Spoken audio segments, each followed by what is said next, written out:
Amen. Magandang gabi po sa bawat isa. O hapon pa lang po pala. Sorry, nagmamadali. Tunay nga na purihin po ang Panginoon sa hapong ito. At nandito tayo sa fourth Thursday ng buwan ng October. No? Parang kailan lang. At nakakatuwa na October, no? Na ang daming nangyari.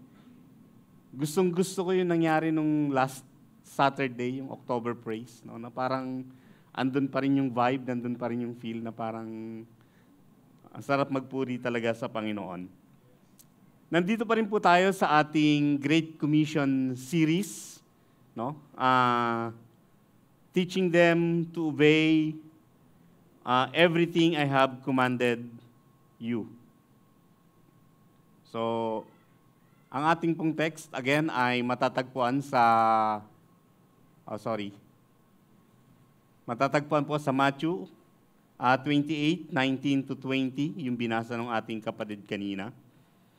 If someone ask you kung ano yung iyong biggest problem today, ano po ang inyong nasa isip? No? Kapag tinanong ko kayo kung ano yung pinaka-problema nyo, sa ngayon, ano po yung inyong pwedeng sabihin? No?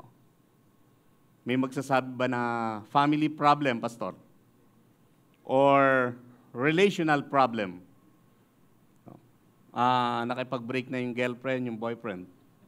Or financial problem? No? Sino ba, puri ng Panginoon, no? Walang dumadaan sa financial problem. Amen. No? Hindi ako makarelate. So, what if the biggest problem was us, our life? What if our biggest problem or your biggest problem is you? Nagiging malaking problema to dahil meron tayong characteristic sa ating sarili na kuminsan parang ang hirap tanggalin. Parang hindi kagad natin matanggal yon. At kung minsan naghihindir yon, it hinder us to follow or obey God's word or God's command. In life, we have habits that is hard to eliminate or hard to change. No? Napakahirap baguhin. Kasi pag binago natin yon, parang ang pakiramdam natin, hindi na tayo yon. Di ba? Parang pag tinanggal ko yun, hindi na ako yun. No? Parang yung pride, sabi ng iba, narinig ko, kasi pastor, yun na lang natitira sa akin, yung pride ko eh. Pag tinanggal ko yung pride ko, pastor, hindi na ako yun. Sino pa ako? Pride, in a sense, yung ating, thank you. Yung ating kayabangan ay kasalanan yon, no, sa Panginoon. But there are pride na hindi naman kasalanan. For example, we take pride in our activities here in CLCC. We take pride dun sa mga kabataan na ginagamit ng Panginoon para mag-maintain, no, sa CLCC. Ako natutuwa ako yung sa mga kabataan sa baba. Every time na bumaba ako para mag-CR, may mga kabataan doon na nandoon. Naka-assign sila doon to maintain the cleanliness of our building, of our church. You know, wag niyo sabihin na parang, dito lang kami, it's a call of duty. No. It's a God's gift. No? Sabi nga hindi ako makaano sa sinabi ni Pastor Ronald eh. Yung bilanggo, no? Nililinis niya yung buong CR nung kulungan na yon, no? Ang daming CR nun, syempre hindi lang dalawa yung bilanggo doon. Marami yon. Pero nililinis niya lahat yon as if na ang Panginoon ang gagamit ng CR na yon. It's a challenging, no? Ako, bumabiyaya ako sa Grab, buhat nung marinig ko yon, sabi ko, dapat pala lahat ng aking pasahero na sasakay sa akin, ititreat ko as if ang Panginoon yung aking ipinagdadrive. So, good evening, good morning, mga ganon. No? So, thank you and God bless and take care. Kulang na nga lang manghingi sila ng prayer request. So, nagpapasalamat ako sa Panginoon sa pagbigay niya sa akin ng pagkataon. Meron tayong mga habit na tinatawag itong personal defects na napakahirap baguhin. Una, because I've had them so long. Kumbaga kinalakihan na natin yon. Tanghali magising, alas 10. Alas 11, sige, habaan natin. 12, alauna. Parang ang hirap baguhin, no? Kasi nakasanayan na natin na ganun tayong oras gumising. Or,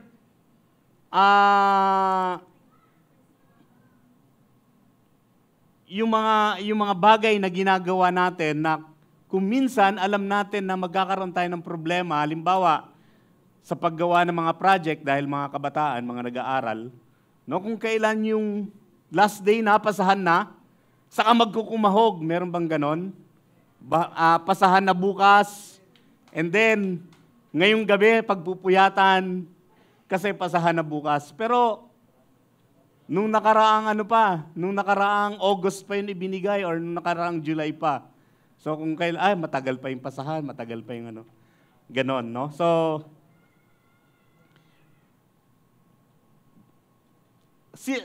sorry. Ang bilis na.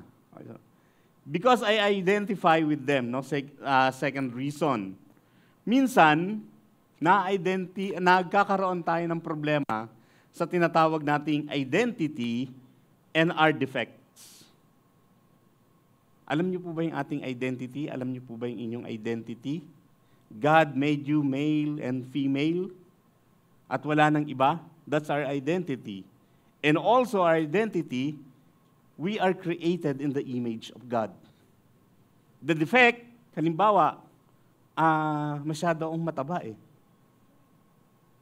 Parang ayaw ko nang baguhin. Kasi ang tagal kong pinag-ipunan, no? Mula nung una akong sumweldo hanggang magkaasawa, hanggang magkaanak. Tapos magpapayat ako, hey, come on. Huwag kayo masyadong sa akin, no? Parang, defect po yan.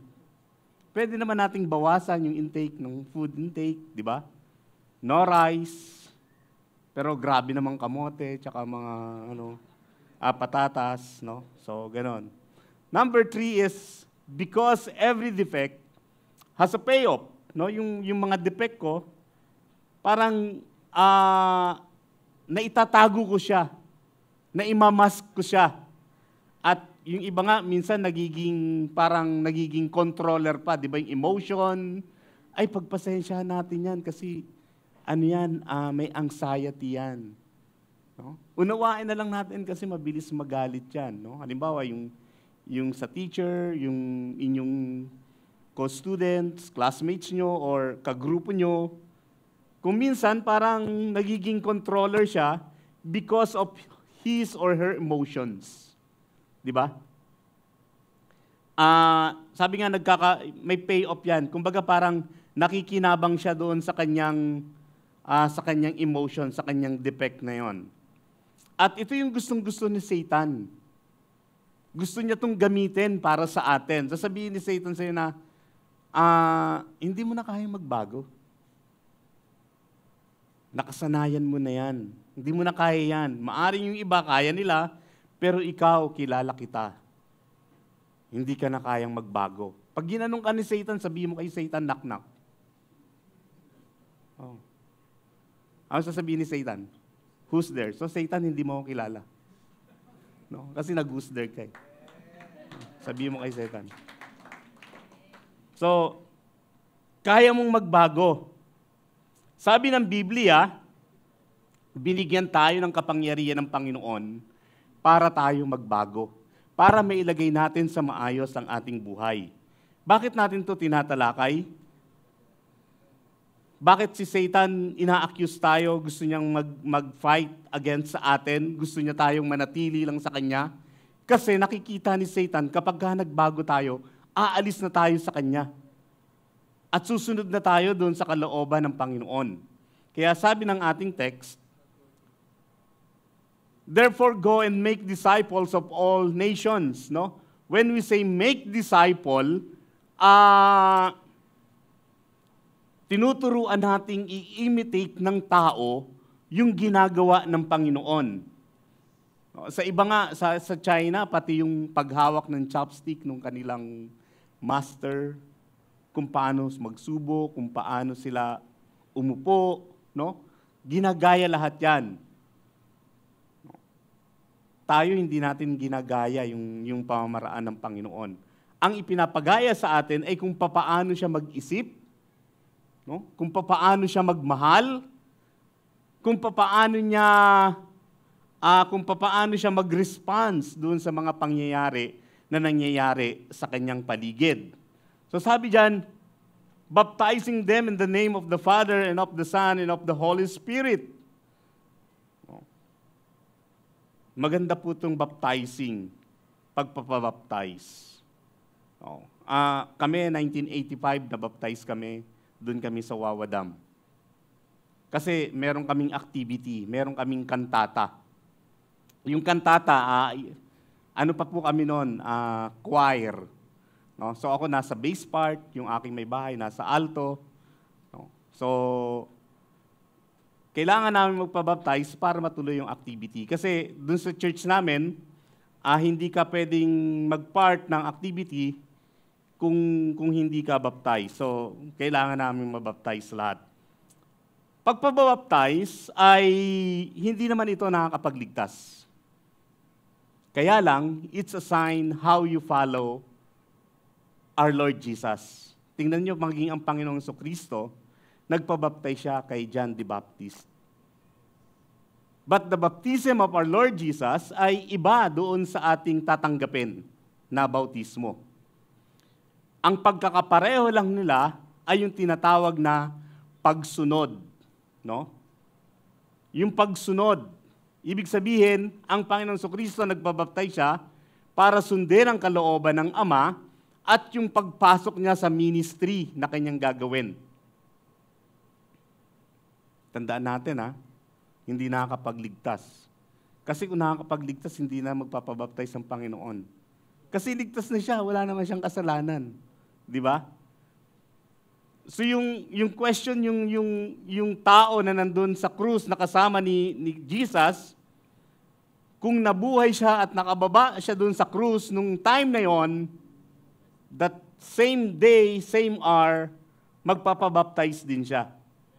So happen na wala na sila. No? So kasi kinabukasan ay Pasko na, unleavened bread, Feast of the Unleavened Bread, so bawal na yung may nakapako doon sa krus. So, nung time na yun, kailangan sila ibaba lahat at kailangan silang ilibing. So, that's their culture. So, sabi niyan, baptizing them in the name of the Father and of the Son and of the Holy Spirit and teaching them to obey everything I have commanded you.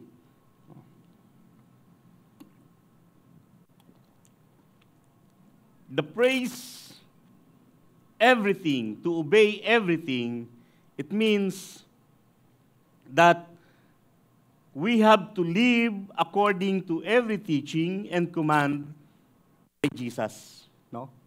Kapag nung sinabi niya na you have to love your enemy, kailangan nating sundin yon.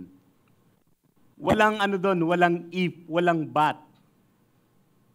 Walang condition doon, walang conditional praise doon. Mahalin mo ang kaaway mo kapag sumuko siya sa'yo. Mahalin mo ang kaaway mo kapag nag-sorry siya sa'yo. Walang ganun doon, kundi you have to love your enemy. Love your neighbor as you love yourself.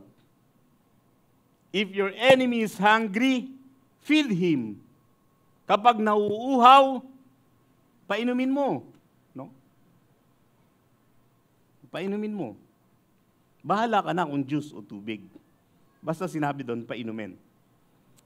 The theological foundation nung everything I have commanded you, yung instruction na ito ay kung papaano ang bawat mananampalataya ay binibigyan ng kapangyarihan ng ating Panginoong Diyos.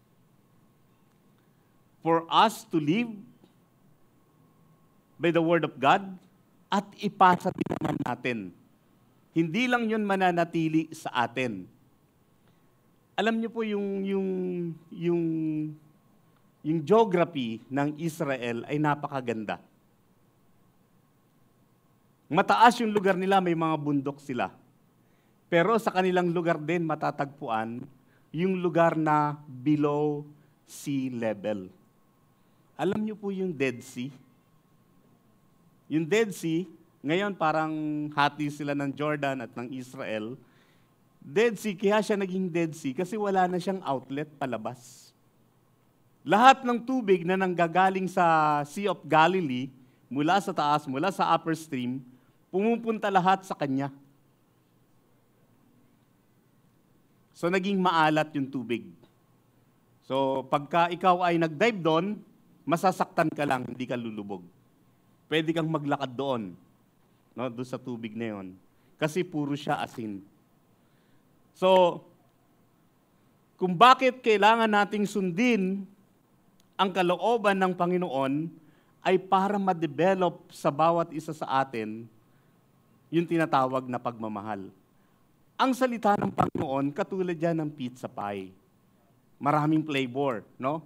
Merong vegetable, meron kung ano-ano. Hindi ka mamimili lang na, ay, ito lang yung gusto kong sundin. Ito lang yung gusto kong ipamuhay. Itong slice lang na to yung gusto ko. No, hindi po ganyan. You have to take it all. You have consumed it all. May mga verses na napakahirap, no? Na parang ang hirap naman sundin nito, Lord. At may mga verses din naman na napakagaang, na parang nakakapagbigay sa atin ng encouragement. But you know, every word in the Bible, we must follow and take it. I-consume siya natin. Yung mga nangyari sa buhay ng mga propeta, ng mga hari, halimbawa, yung sa buhay ni Haring David, kung paano siya nagkamali, ipinakikita yun ng Biblia. So that tayo na nagbabasa, ay matuto na. No? Huwag kayong aakyat doon sa bubong kapag may naliligo sa baba para hindi magkasala. Yun ang nangyari kay Haring David. Nasa bubong siya, nagpapahangin, pagtingin niya, uy, sa baba si Bathsheba. Si Solomon din. Akala niya magiging great lover siya sa pagkakaroon niya ng 700 wife and 300 concubines, or baliktad. 300 wife and 700 concubine. But take note, ito yung naging dahilan nung pagbagsak niya at pagbagsak din ng kaharian. Yung katigasan ng ulo ni Jonah, na pinapupunta siya sa Nineveh. Ayaw pumunta dyan, di naman mga Israelita yan eh. Tsaka patatawarin mo lang yan kasi mapagmahal ka. Ayaw ni Jonah. Gusto niyo po ba ng ganon? Then malalaglag kayo dyan sa Marikina River, kakainin kayo ng isda. After 3 days, ilalabas kayo, no? Doon na kayo sa sa Manila, sa Manila Bay ilalabas. Ang dami ng burak nun. So, gusto nyo pa bang mangyari sa inyo yun? Wag na. Kailangan sundin na natin. And even in the New Testament, si Judas, meron siyang isang great master. Meron siyang mga great na mga kapatiran, 11. Pero yung kanyang puso at yung kanyang isipan, na-concentrate kung papaano siya makakalamang. Kung paano siya magkakapera. That's why, in a 30 pieces of silver, ipinagkanulo niya ang ating Panginoong Kristo. True obedience is not merely about following rules, but stems from a heart of faith and love of God, enabling believers to live a life aligned with His will. It is a continuous process and a total commitment. Ang pagsunod ay hindi lamang dahil ito yung rules sinusunod mo, kundi yung puso mo kailangan minamahal mo yung rules na yon. So that in the absence of the written rule, dahil mahal mo na yon, ginagawa mo kung ano yung dapat. Halimbawa, sino nagbubulsad? Sino mahilig kumain ng candy?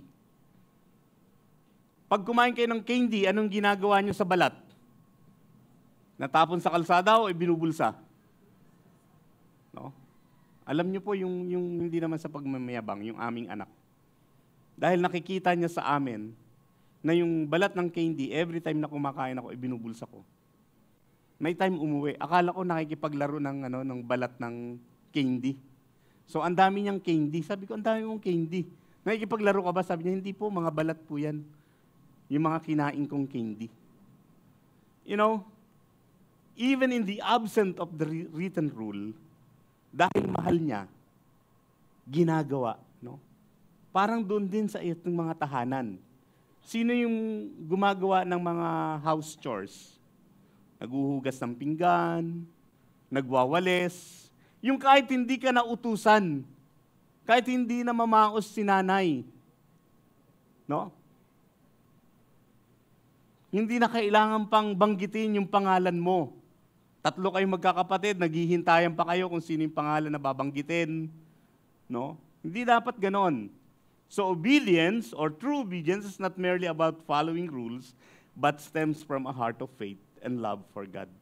Kung mahal natin ang Panginoon, natutunan natin siyang mahalin, simple lang, susunod tayo.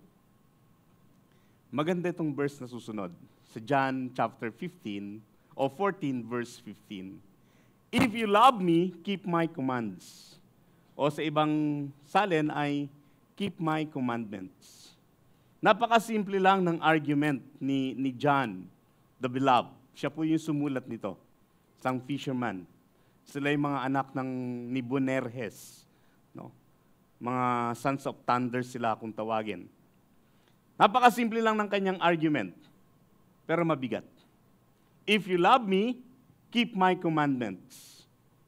Kung mahal mo ang Diyos, susundin mo yung kanyang mga inuutos. Susundin mo yung kanyang kalooban. Gagawin mo yung kanyang pinapagawa. Sabi pa niya, pagpapatuloy, sa John chapter 14:21, whoever has my command and keeps them is the one who loves me. The one who loves me will be loved by my Father, and I too will love them and show myself to them. Kung sino daw yung sumusunod sa kanyang mga utos, iyon yung tao na nagpapakita ng pagmamahal sa kanya. Simple lang, no? Ilagay muna natin sa sarili nating tahanan. Sino nagmamahal sa kanilang magulang? Bakit nyo binibigyan sila ng sakit sa ulo? Bakit kung minsan hindi nyo sila sinusunod at kayo pa ang nagagalit? Ma, kulit naman. Sabi ko, mamaya ako gagawin yan. Alam nyo ba yung tinatawag na 5 languages of love? Ano po yung 5 languages of love? Ano? For 100 points. Ano?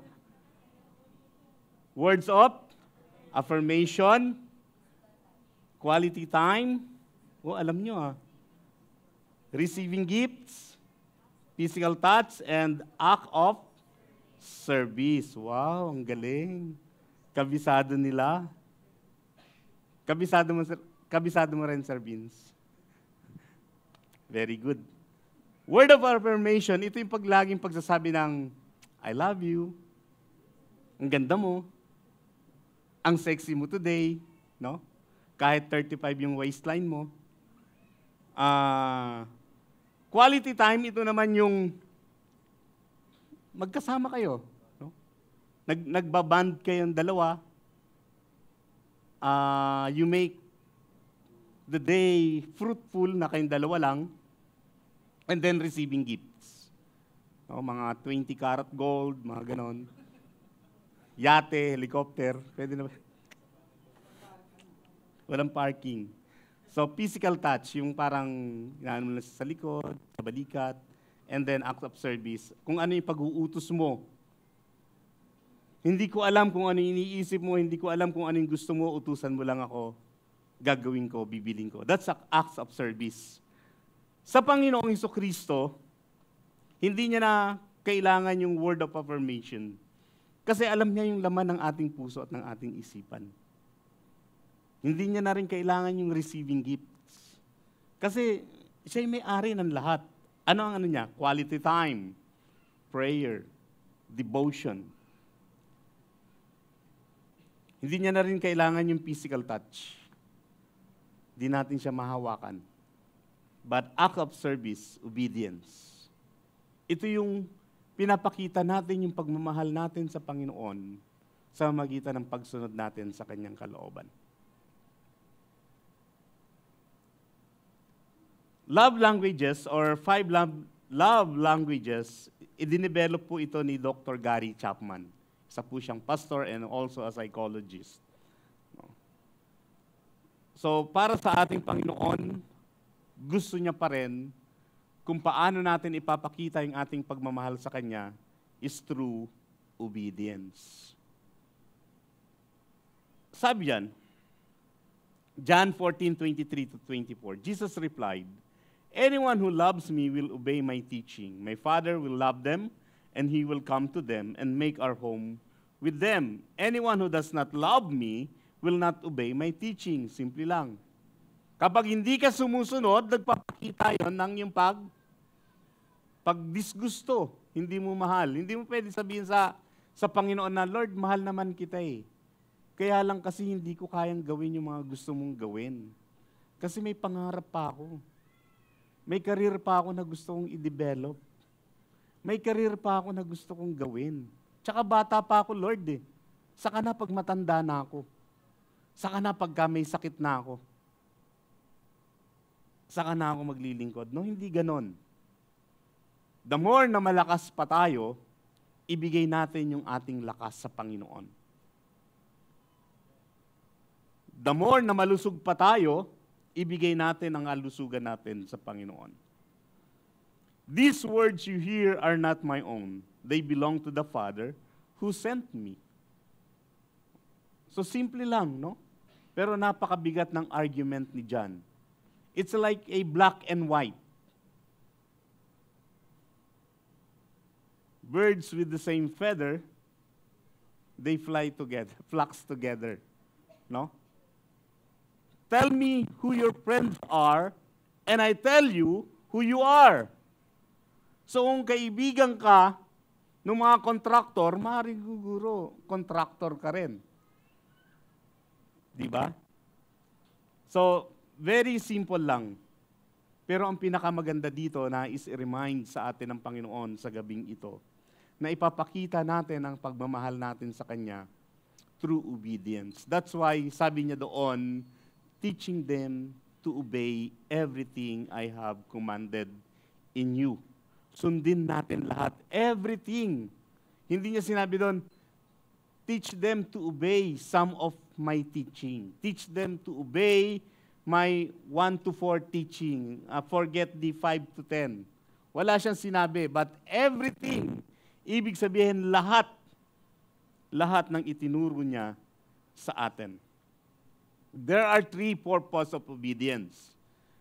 Number 1 is to demonstrate our love for God. Para ipakita natin yung ating pagmamahal. Number 2, sa ating pagsunod, we are glorifying God. And number 3, to align with God's will. Ano ba yung kalooban ng Diyos? Ano ba yung kalooban ng Diyos sa atin? Ano ba yung kanyang layunin para sa atin? Na tayo ay maging instrumento niya sa pagpapalaganap ng salita ng Diyos. And the nature of obedience is it flows from faith, not works. Tandaan natin, hindi po tayo maliligtas ng ating mga gawa lang. Hindi ibig sabihin, pag nakagawa ka ng isang kasalanan, gagawa ka ng 5 kabutihan para matakpan yung kasalanan. No! Unless you repent, hindi tayo mapapatawad ng Panginoon. It is a lifelong process. No? Hindi ito overnight lang. Of course, hindi pa rin naman tayo kahit sabihin natin nakakilala tayo sa Panginoon, hindi pa rin naman tayo yung parang nagbago na kagad. Unti-unti. No? It's a process ng pagbabago. Pero mapapansin mo sa sarili mo na dati ganito ako, ngayon ganito na. Kung dati ang level ng galit mo ay nasa 85, ngayon parang kaya mo nang i-take yung iba. So nagiging 50 na lang. Nagiging 50 na lang yung level. No? So nagkakaroon ng babago. It requires total commitment. Ito yung mga ano natin ngayon, no? Yung commitment. Especially sa inyo mga kabataan, mga estudyante. Don't think life is marami pa para sa inyo. Lalo na sa ating panahon ngayon. Maraming mga sakit ang nadidevelop. Maraming mga hindi na nagigising kinabukasan. No? So, it requires total commitment. Hindi tayo sumusunod para lang mag-earn ng God's favor. Na dahil iniisip natin kapag sumunod tayo, God will bless us. God actually blessed you already. Pinagpala na kayo ng Panginoon. Paggising pa lang sa umaga, nandun na yung pagpapala, binigyan kayo ng lakas. No, meron tayong hangin na so, nandun na yung huwag mong isipin na dahil sa pagsunod mo, no. Pinagpala ka na ng Panginoon. Let us surrender our life to Him. I-surrender natin ang ating buhay sa Panginoon. Hayaan natin ang Panginoon na ang siya mag-manage ng buhay natin. Hindi na natin to pag-aari. Hindi na tayo ang may hawak pa nito. No? Kundi ang Panginoon na. Sabi nga ni Apostol Pablo dun sa kanyang aklat, yung buhay na ipinamumuhay niya ngayon ay hindi na kanya. Kundi ang Panginoong Kristo na ang nabubuhay sa kanya. Isuko natin, isurrender natin ang ating buhay sa Panginoon. That's the only key para makasunod tayo sa kalooban at sa layunin ng Diyos sa atin. Pag sinabi naman sumunod tayo sa kalooban, pag sinabi naman na isuko natin ang ating buhay, hindi naman ibig sabihin na para bagang kinuha na ng Diyos ang ating kinabukasan. No. Actually, mas binibless pa nga ng Diyos yung ating kinabukasan. Mas binibless pa niya yung ating kinabukasan. Why? Kasi ginagabayan ka na niya para ma-achieve mo yung dapat mong ma-achieve sa buhay. Hindi naman makasarili ang ating Panginoon. Ang kailangan lang, matuto tayong magmahal sa kanyang kalooban at sundin ito sa ating buhay. Let us anchor our faith. No? Let us maintain, tapos na po pala yan. No? Let us maintain a vision of God's greatness. Let us offer our whole life to God. Let us resist temptation. No? Kung dati madibilis tayong matukso, no? Sabi nga, yung sa kaisipan ng paghahangad, napakahirap po yon. Halimbawa, yung cellphone, naiwan dyan, kung wala naman sa isip mo yung paghahangad, kahit maiwan yan dyan, baliwala lang sa'yo. Pero kung may paghahangad sa isip mo, hindi pa naiiwan, sabi mo, sana maiwan na to. Sana maiwan na to. No. So let us resist temptation. Sabi niya, labanan natin yung mga tukso sa ating buhay. So yung blessing ng obedience, unang-una, yung tinatawag na answered prayers. If you remain in me and my words remain in you, sabi sa John 15, 7-8, ask whatever you wish and it will be done for you. This is to my Father's glory, that you bear much fruit, showing yourselves to be my disciples. So kung ano daw yung hilingin natin sa Panginoon, sa magitan ng panalangin, ipagkakaloob niya sa atin yon. Another blessing is yung tinatawag na prosperity. Blessing is prosperity and prosperity. Hindi naman to prosperity gospel. No? Pero ang Biblia din naman, nagsasabi din naman na pagpapalain tayo ng Panginoon. Imagine kayo yung mga prinsipe, prinsesa at prinsipe ng kaharian ng Panginoon. Ang tatay nyo ang hari, hari ng mga hari. Pababayaan ba kayo? Sabi nga sa Gospels, kung yung anak nyo ba manghingi ng tinapay, bibigyan nyo ba ng snake? Hindi, di ba? So, ganun din ang Panginoon. God knows our needs. Alam ng Panginoon kung ano yung pangailangan natin. And then the spiritual growth. Sa pagsunod. Lumalago tayo spiritually.